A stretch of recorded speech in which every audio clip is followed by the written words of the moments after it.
আসসালামু আলাইকুম রহমতুল্লাহি ওয়া বারাকাতুহু। সুপ্রিয় দর্শক, সবাইকে সাদর আমন্ত্রণ জানাচ্ছি আপনাদের প্রিয় অনুষ্ঠান আরবি কাফেলার আজকের পর্বে। আমরা এসেছি মিশরের কায়রো থেকে প্রায় 220 কিলোমিটার দূরে অবস্থিত আলেকজান্দ্রিয়ায়। সেখানেই অবস্থিত নবী দানিয়েল আলাইহিস সালাতু ওয়াস সালামের একটি মাকবারা রয়েছে এবং রয়েছে তার নামে একটি মসজিদ। নবী দানিয়েল আলাইহিস সালাতু ওয়াস সালামের নামেই এই এলাকাটি আসলে পরিচিতি লাভ করেছে।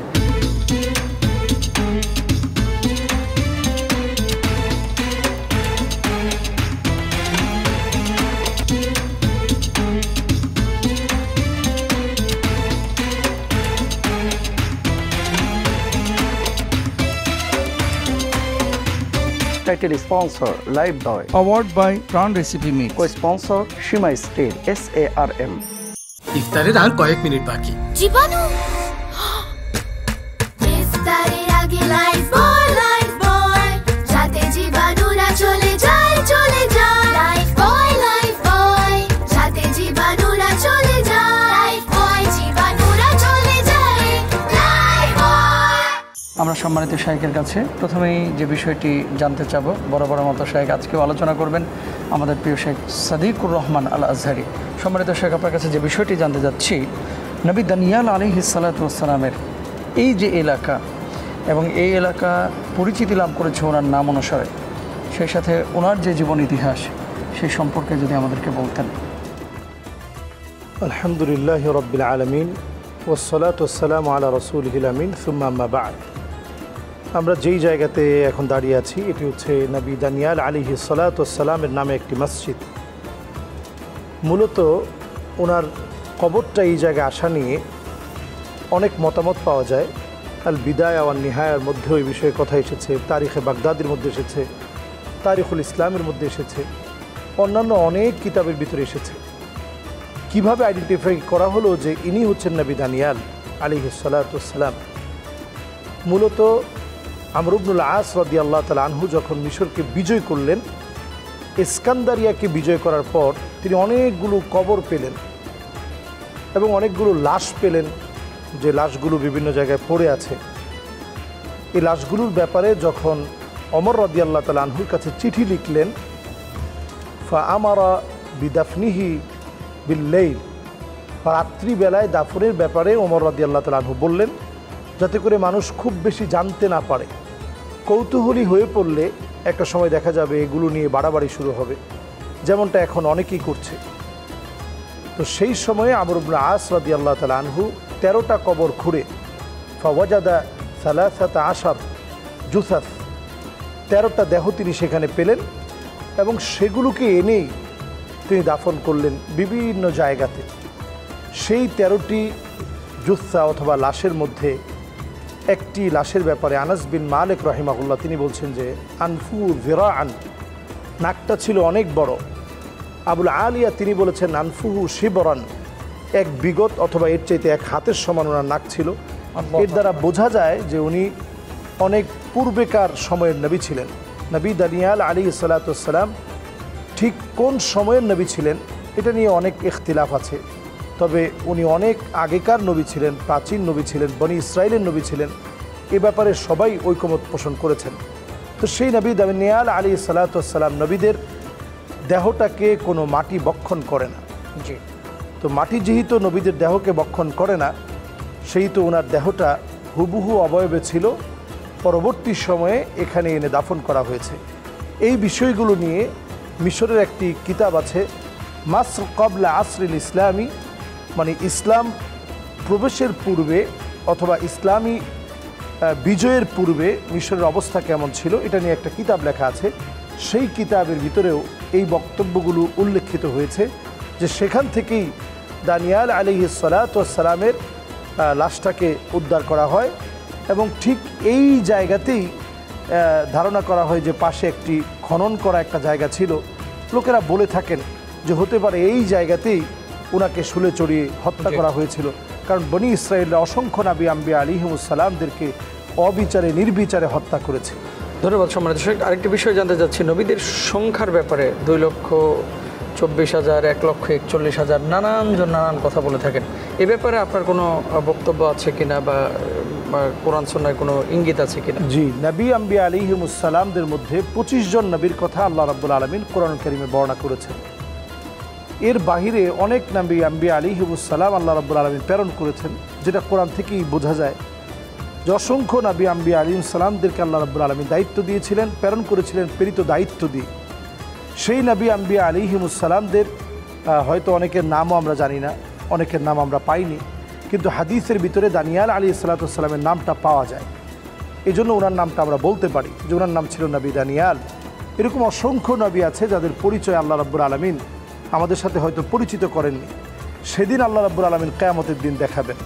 এজন্য নবী আম্বিয়া আলাইহিমুসসালামদের ব্যাপারে কথা হচ্ছে 1,24,000, আবার কেউ বলেন 2,24,000। আমরা সংখ্যাটা না বলে আমানতু বিল্লাহি ওয়া মালাইকাতিহি ওয়া কুতুবিহি ওয়া রুসুলিহি, এই জন্য আমাদের প্রত্যেক নবীদের উপর ঈমান আনতে হবে। আর শেষ নবী নবী মুহাম্মদুর রাসূলুল্লাহ সাল্লাল্লাহু আলাইহি সাল্লাম, যদি প্রত্যেক যে কোনো নবীর সেই সময়ে যদি নবীজি সাল্লাল্লাহু আলাইহি সাল্লাম আসতেন, তাহলে উনিও নবীজি মুহাম্মদ সাল্লাল্লাহু আলাইহি সাল্লামের সেই আনিত নবুয়তের উপরে তিনিও ঈমান আনতেন। কাজেই আল্লাহ রাব্বুল আলামিন আমাদেরকে শ্রেষ্ঠত্ব দিয়েছেন, নবীজির উম্মত বানিয়েছেন। সমস্ত নবীদের ব্যাপারে কথা বলার ক্ষেত্রে সংযত হয়ে কথা বলতে হবে এবং নবীদের প্রতি ভালোবাসা পেশ করতে হবে এবং নবীদের প্রতি ঈমানও আনতে হবে। ধন্যবাদ সম্মানিত শেখ, জাযাকাল্লাহ। প্রিয় দর্শক, নবী দানিয়াল আলাইহিস সালাতু ওয়াস সালামের মাকবারার ভেতরের চিত্র আমরা, অর্থাৎ যেখানে তিনি শায়িত আছেন, তার ওপরের অংশ আমরা আপনাদেরকে দেখানোর চেষ্টা করব ইনশাআল্লাহ। সময় হয়েছে ছোট্ট একটি বিরতিতে যাবার। বিরতির পরে খুব শীঘ্রই ফিরছি ইনশাআল্লাহ।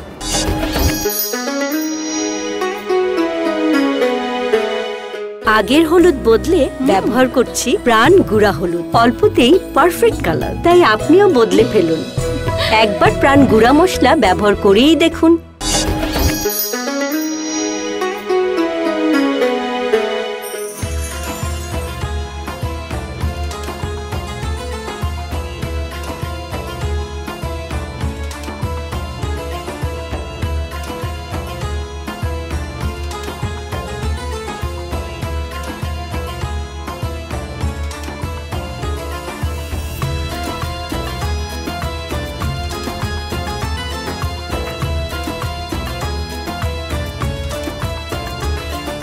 প্রিয় দর্শক, বিরতির পর আবারও সবাইকে সাদর আমন্ত্রণ জানাচ্ছি।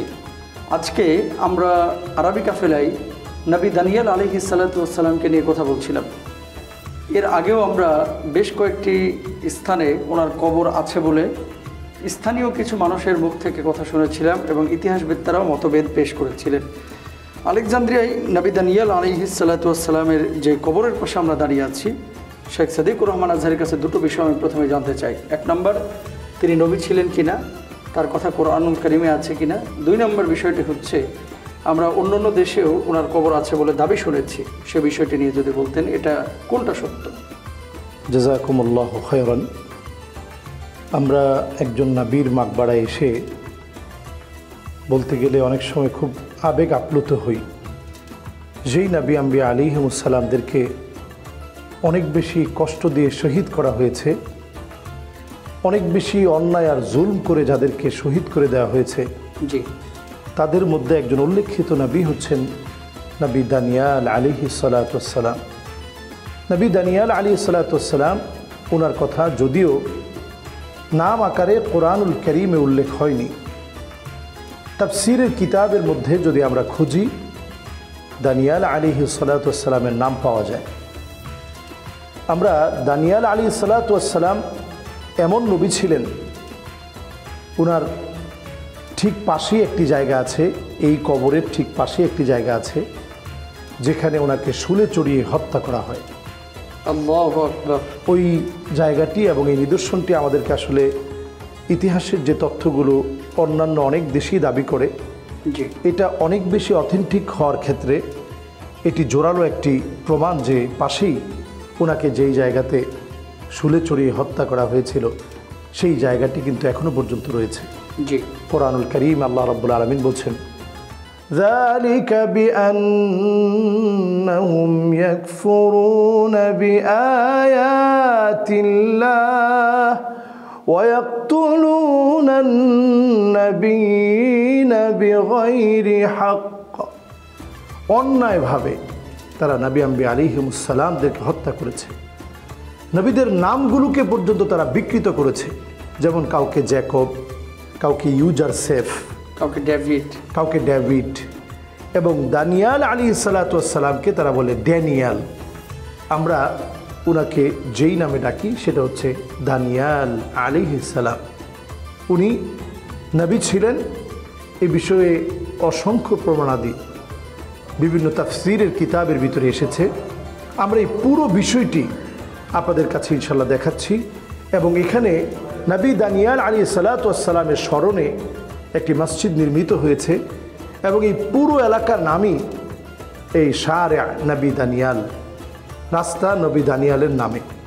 একজন পুণ্যবান নেককার ব্যক্তি যখন কোথাও শুয়ে থাকে, এলাকার মানুষ খুব প্রাউড ফিল করে যে আমার এলাকার নামটা তার নামে নাম হবে।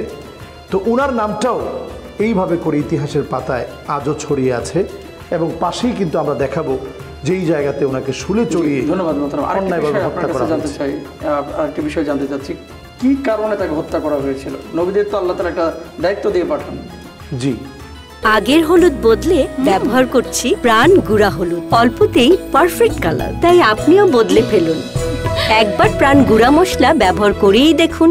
প্রত্যেক নবী আম্বিয়া আলাইহিমুস সালামদের দায়িত্ব ছিল ওয়ামা আরসালনা মিন ক্বাবলিকা মির রাসূল ইল্লা নূহি ইলাইহি আন্নাহু লা ইলাহা ইল্লাল্লাযী লা ইলাহা ইল্লা আনা ফা'বুদুন।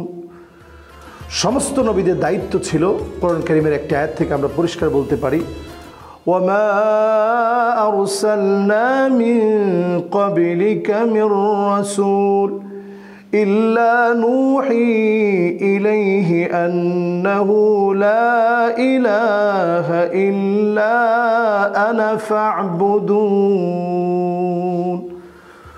সব নবী আম্বিয়া আলাইহিমুস সালাম তার স্বীয় কওমের লোকদেরকে ডেকে ডেকে আহ্বান করেছে, আসুন আল্লাহর দিকে, একত্ববাদের দিকে, আসুন আল্লাহ রাব্বুল আলামিনের নিদর্শনগুলোকে মেনে নাও। ঠিক সেই সময়ে এই লোকগুলো যারা বিরোধিতা করেছে, বনি ইসরায়েলের মধ্য থেকে অনেকে যারা নবী আম্বিয়া আলাইহিস সালামকে অন্যায়ভাবে হত্যা করেছে, ওয়ায়াকতুলুনা নবিয়িনা বিগাইরি হক, জবাই করে দিয়েছে নবী আম্বিয়া আলাইহিস সালামকে, শুলে চড়িয়ে মেরেছে, এমনকি ক্ষুধার যন্ত্রণায় কষ্ট দিতে দিতে করাত দিয়ে পর্যন্ত চিরে ফেলেছে। এইভাবে করে নবী আম্বিয়া আলাইহিমুস সালামকে তারা হত্যা করেছে। সেই হত্যা করার কারণ ছিল ইয়াকফুরুনা বিআয়াতিল্লাহ, তারা আল্লাহর নিদর্শন, আল্লাহ রাব্বুল আলামিন নবীকে যে দায়িত্ব দিয়ে পাঠিয়েছে এই দায়িত্বের প্রতি অবাধ্যাচরণ করেই একের পর এক হাজার হাজার নবীদেরকে তারা হত্যা করেছে। ধন্যবাদ। সম্মানিত দর্শক, আমরা দর্শকদেরকে একটা বিষয় দেখাচ্ছি এবং আপনি অবশ্যই ব্রিফ করবেন এই বিষয়টা নিয়ে। আমরা দেখেছি নবী দানিয়েল আলাইহিস সালাতু ওয়াস সালামের যে মাকবারাটা এখানে সবুজ কাপড়ে ঢেকে রাখা হয়েছে, এখানে যে সিঁড়িটি রয়েছে, সিঁড়িতে অনেকের নাম লিখে রেখেছেন, কিছু আরবি কবিতা লিখে রেখেছেন। ইভেন বাংলাদেশে দেখতে পাচ্ছি আমরা আব্দুল হালিম, তিনিও বাংলাদেশ থেকে এসেছিলেন, তিনিও নাম লিখে রেখেছেন। এই সমস্ত লেখার মানে কি? এবং এগুলো দিয়ে রেড কালারেও কিন্তু লেখা আছে মোহতারাম, অনেকে এর কারণটা কি? এগুলো জায়েজ আছে কিনা? আসলে এটা অনেকেই যারা করে তাদের প্রত্যেকের উদ্দেশ্য থাকে যে একজন নবীর মাকবারায় আসছি, এখানে আসলেই মনে হয় আমাদের মনের আশা পূরণ হয়ে যাবে। আসলে এটা একেবারে একটা শিরকি বিষয়। কোনো নাম লেখা অথবা কোনো বিষয় এখানে পেশ করে গেলেই সেটা পূরণ হবে, এটা মনে করা শিরক। আল্লাহ রাব্বুল আলামিন একমাত্র পূরণ করতে পারেন, অন্য কেউ পূরণ করতে পারেন। নবীজির ছোট্ট একটা দোয়া থেকে আপনাদেরকে যদি আমি শোনাতে চাই, আল্লাহর হাবিব কতটা বিনয় নিয়ে দোয়া করতেন। আল্লাহর হাবিব সাল্লাল্লাহু আলাইহি ওয়াসাল্লাম দোয়া করতেন, আল্লাহুম্মা ইন্নী আবদুক ওয়া ইবনু আবদিক ওয়া ইবনু আমাতিক নাসিয়াতি বিয়াদিক মাদিন ফিয়া হুকমুক আদলুন ফিয়া কাদাউক আসআলুকা বিকুল্লি ইসমিন হুয়া লাক সাম্মাইতা বিহি নাফসাক আও আনজালতাহু ফি কিতাবিক আও আল্লামতাহু আহাদান মিন খালকিক আও ইস্তাআসারতা বিহি في علم الغيب عندك أن تجعل القرآن ربيع قلبي ونور صدري وجلاء حزني وذهاب همي। অনেক বড় একটা দোয়া বললাম। কেন বলেছি? নবীজি সাল্লাল্লাহু আলাইহি সাল্লাম নিজেকে আল্লাহর সামনে সঁপে দিতে গিয়ে এত ছোট বানাতেন নিজেকে আল্লাহর সামনে। আল্লাহুম্মা ইন্নী আবদুক, আল্লাহ আমি আপনার গোলাম, গোলামের ঘরের গোলাম। আল্লাহ আমার মাও তো আপনার বান্দি, আমার চুলের গুচ্ছ আপনার হাতের মুঠোর ভিতরে, আপনার সিদ্ধান্ত চূড়ান্ত হবে, আপনি যা সিদ্ধান্ত নিয়েছেন তাই হবে আদালতপূর্ণ। এই জন্য আপনি কোথাও যদি কোনো কিছু লিখে রাখেন, এই লিখা বরং আপনার ইমান ধ্বংসের কারণ হবে, এই লিখা বরং আপনাকে কুফরির দিকে নিয়ে যাবে, শিরকের দিকে নিয়ে যাবে। ইনশাআল্লাহ। জি, ধন্যবাদ সম্মানিত শেখ, জাযাকাল্লাহ। যে জায়গায় শুলিতে চড়ানো হয়েছিল আমরা দর্শকদেরকে সেটা দেখানোর চেষ্টা করছি। চলুন আমরা দেখাবো ইনশাআল্লাহ। সম্মানিত শেখ এবং আমি যাচ্ছি।